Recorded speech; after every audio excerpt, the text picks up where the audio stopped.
Баршаңызға сәлем, сізбен Саңатим, мен есім Нұрдәулет. Мен есім Айбек.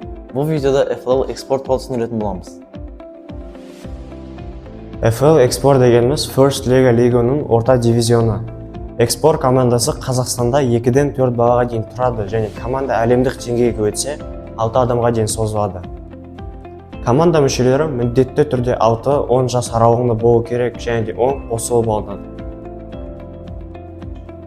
Жарысқа қатысу үшін команда міндетті түрде Spike Essential немесе Uidu 2.0 нұсқалы жинақ және карта болуы тиіс.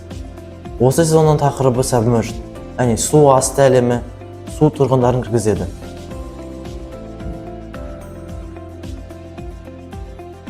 Команданың инновациялық жоба дегеніміз сезон тематикасына байланысты өзекті мәселені табуы және шешуі болып саналады. Команда зерттеу арқылы мәселе тауып, лего жинақтарын қолданып, соны карта үстіне көрсетеді.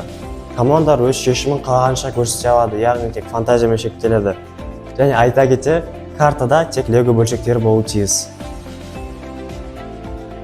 Постер дегеніміз команда өз жобасын және айтып өтпеген қосымша ақпаратты бейнелейтін ойынның маңызды бөлігі. Постер белгілі бір шаблонмен жасалмайды, бірақ ішінде команда зерттегені, команда жолы және команда шешімі болғаны жөн. Және соған қоса постерді сәндеген дұрыс. Пидзона дегеніміз әр командаға бөлінген белгілі бір аудан. Осы ауданда команда өз картасының постерін көрсетіп, барша сәндегені жөн. Қорыта келе команда жарыс кезінде тек қана бәсекелестік туралы ойламай, оған қоса көңіл көтеру ретінде қатысады.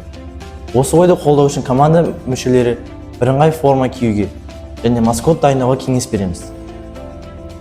Сізбен болған Саңатим. Назарыңыз үшін рахмет.